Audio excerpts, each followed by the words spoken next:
15 seconds.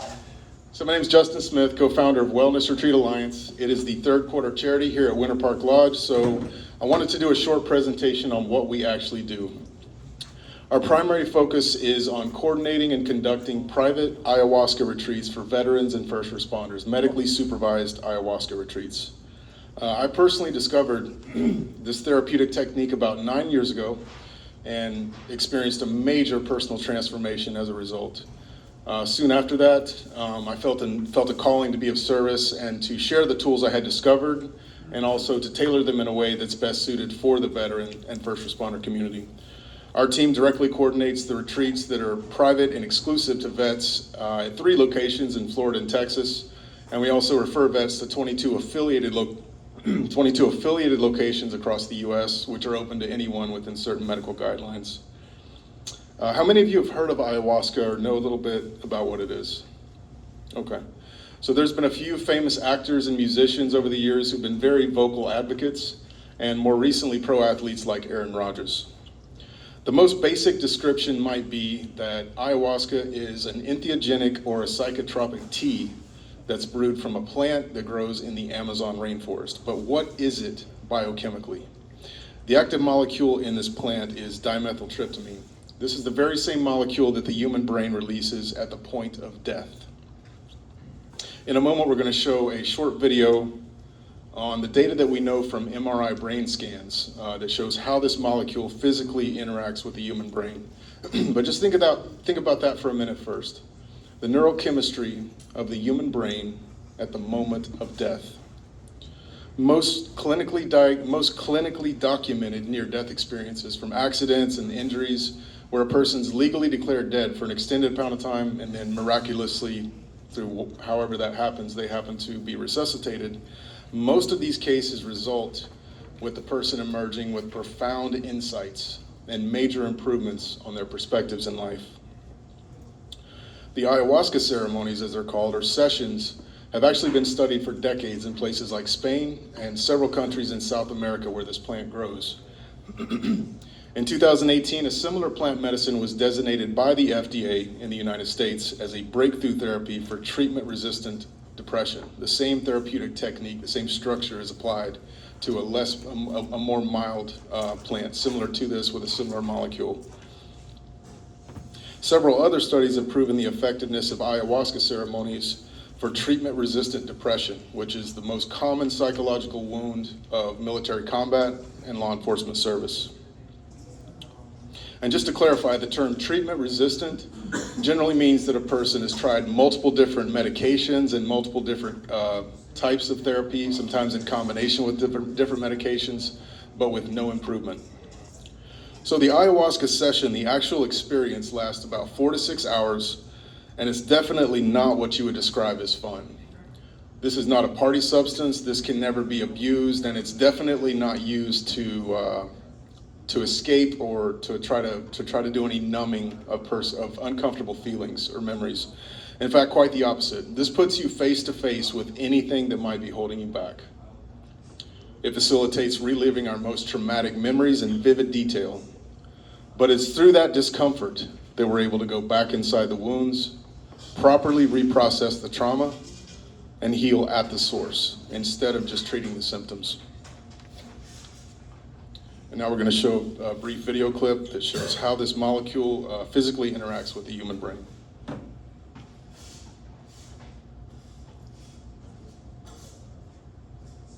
Dr. Riva and his team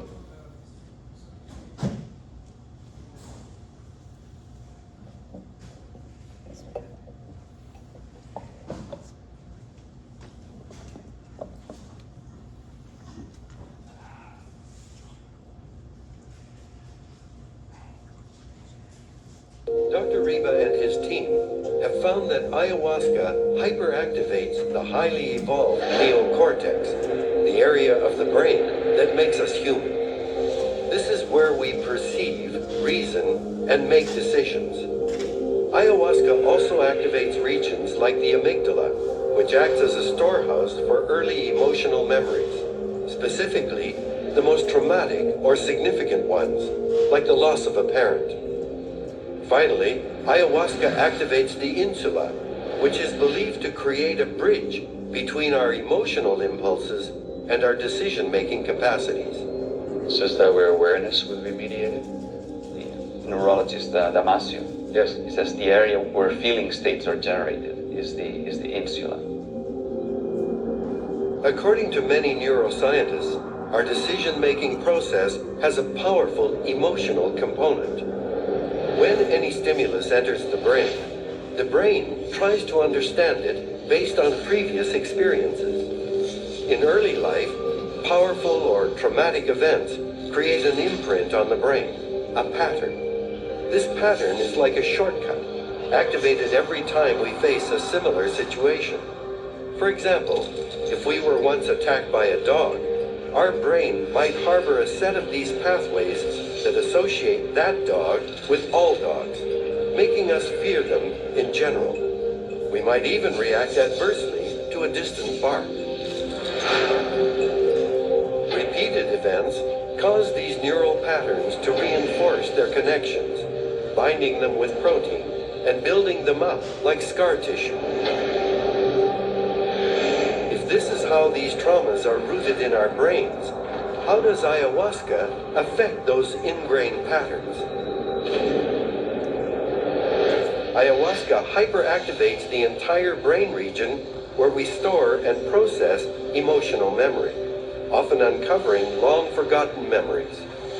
This hyperactivation enables the conscious part of the new brain to temporarily override previously entrenched patterns, allowing new connections to be made. Dogs, for example, may no longer be feared as these new connections are created and memories re-evaluated. In field studies, ayahuasca users typically describe having emerged with new perspectives on past experiences and deeply rooted patterns of behavior.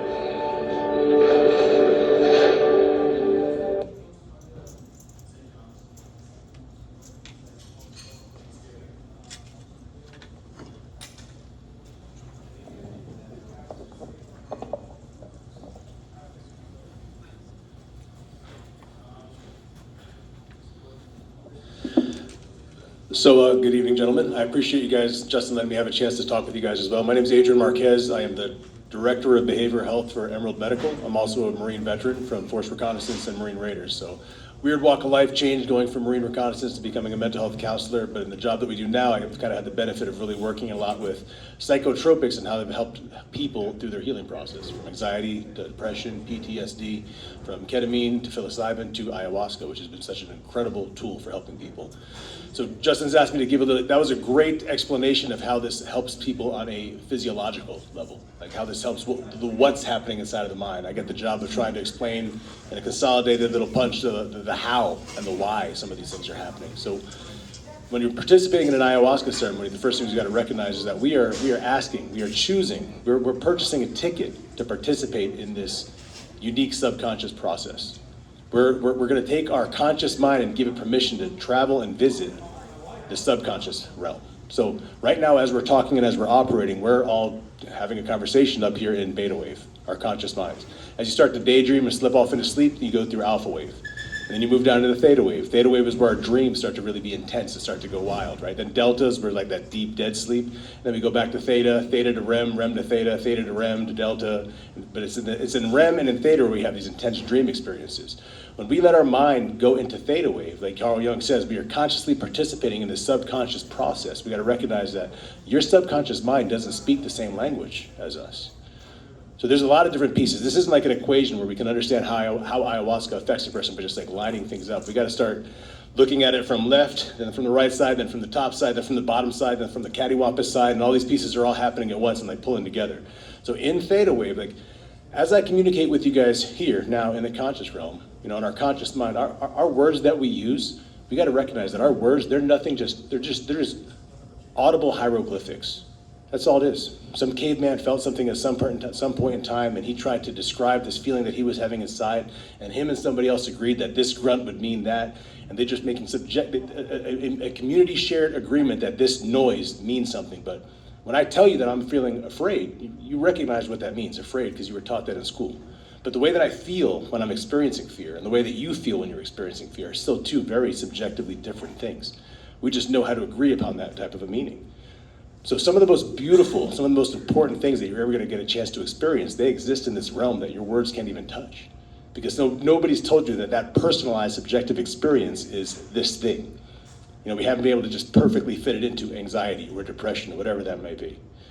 So if I gave you a sentence with just 5 words in it, just 5 words, but you take each one of those words and you can look into a dictionary, and from the dictionary you can pull 1 to 5 different paragraphs of meaning for those 5 words. So that 5-word sentence I give you has up to 25 paragraphs of meaning. And you're gonna have to take it within the context of the conversation, plus your life experience, and just how things have meant to you in the past, and you're gonna have to try to put it through the filter of your learned experience to try to understand what those 5 words mean. But at the end of the day, they're just, again, these audible hieroglyphics trying to share meanings. The reason why your dreams forever have made absolutely no sense is because they're not meant to be like that learned behavior, quantum grammar, syntax, and how we got lost in those spaces, the black and white legalities of words, like that's meant for this conscious plane. In the dream space, your mind doesn't talk like that. If any of you guys ever remember looking at a book in a dream or trying to read something in a dream, it's nonsense. It makes no sense. There might be some understandings of awareness of what you're trying to do, or sometimes you're trying to remember the conversation you had in the dream. And some of you guys look like this is the right age range, but remember the show Twin Peaks, where he's having his dream sequences and the people are talking backwards to him, but he's able to understand? Because it wasn't about the words, but there was an awareness, there was an understanding that made sense that came from those words.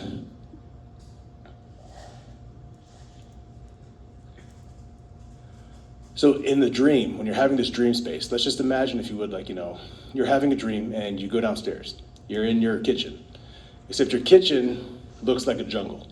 And in your kitchen sits your grandmother. She looks like she's dressed like from something in the 1600s, right? And then there I am. I'm in your kitchen as well too, and I'm screaming at your grandmother inside of this dream, right? And you're just like, what in the world is this? This makes absolutely no sense. Well, no, not for the conscious mind, because this was not a conversation for the conscious mind. But let's just say that the kitchen itself, you being down there, is some formation of, it's almost like the noun of a sentence. It's meant to set some kind of a setting, some kind of a placement. It might be some feeling of comfort or security because it's in your house. But the fact that it looks like a jungle is almost like the adjective that's attending to that noun. Does that make sense?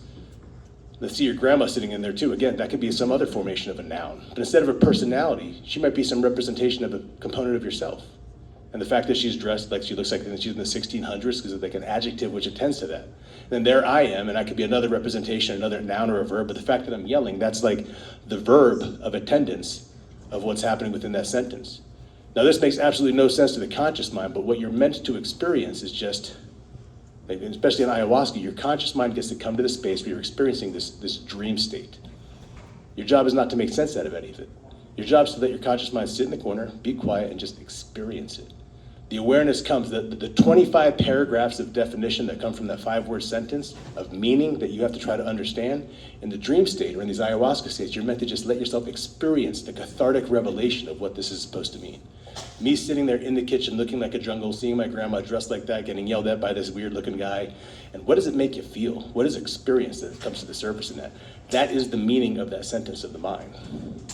Now, what does that mean in the sense of ayahuasca? None of that doesn't matter at all as long as we're still in our own way. So then you start talking about concepts like the ego death.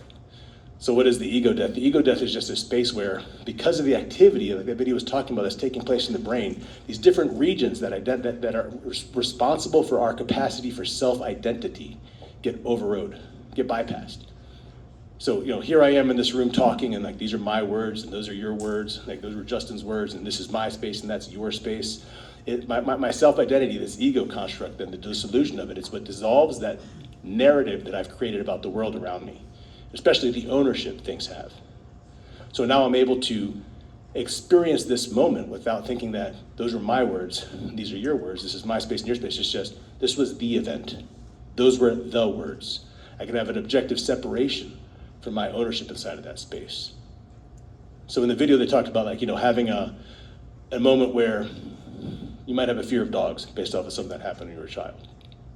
And in the ayahuasca, when you let yourself have that ego disillusion, it's no longer my story, it's just the story. And I can witness that thing that happened. I might find my mind traveling back and all these neurons are firing like wild and they're making these connections that have never been made before.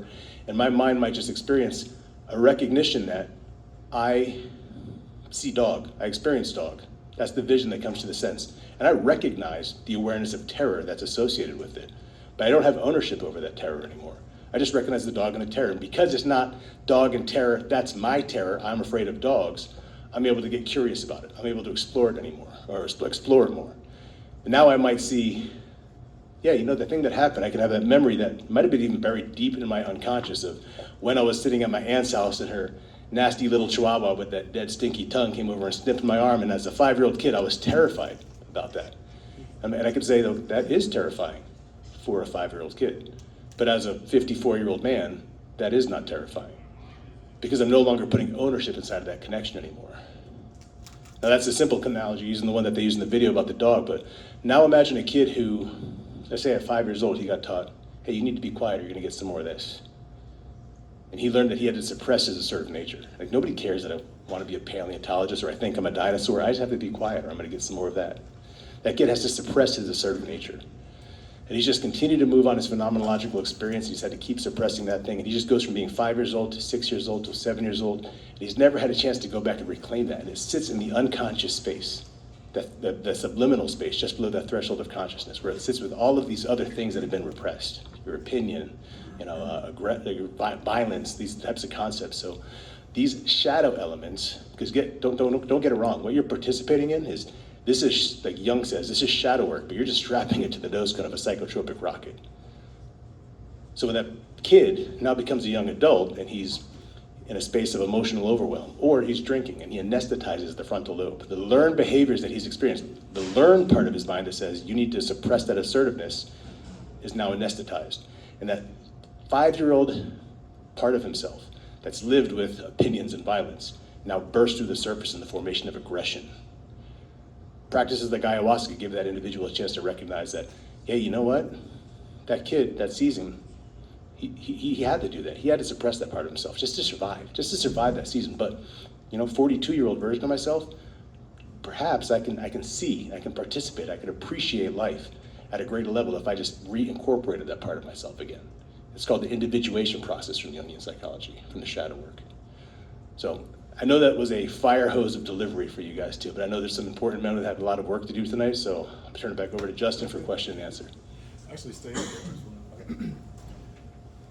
So thank you, guys. This is open Q&A. We encourage and welcome all questions. I know you gentlemen have a meeting in a few minutes, but I'll hang out for a bit if there's any questions you want to ask privately. But Adrian and/or myself about the sacrament itself, the organizations. There's a network, as I said, of 22 affiliated locations across the U.S. Any and all questions? The donations from, you know, it's the part of the quarter. How is it going to get used? So we have a business model that basically says, for example, we have one affiliate who has a surplus of sponsored retreats, or say 50% of the cost can be covered, or all the cost of the retreat based on, you know, we allocate these on a case-by-case basis of urgency. If there's a surplus at a certain point, we put that towards Facebook and Instagram ads to connect new veterans with this. This is a therapeutic technique, and in marketing terms, it's a service product that veterans would not be searching for. The type of facilities that do this, you know, the medically supervised facilities that have all the protections, both that they need to have operate safely, their social media footprint is rather on the hipster culture, and that's not going to show up in a veteran's algorithm. So we have figured out what imagery, what messaging works to make them pick up the phone and call us or send us an email from a Facebook and Instagram ad. So the short answer is sponsorships for half or all the cost of the retreat, especially if they're struggling with personal issues and financial difficulty. Any surplus past a certain point, for our 3 locations, go to those ads. And the 22 other locations, they all have their other local donors, and they kind of do their own accounting. Yes? Thank you. 25-year veteran myself, so I can see a lot of potential here. A couple questions. The first one, I'm a nurse, just curious about patient monitoring, because you mentioned ketamine, and I know that's a nightmare to deal with as patients are coming out of that. Do you have to do physiologic monitoring during and as people are emerging from the retreat?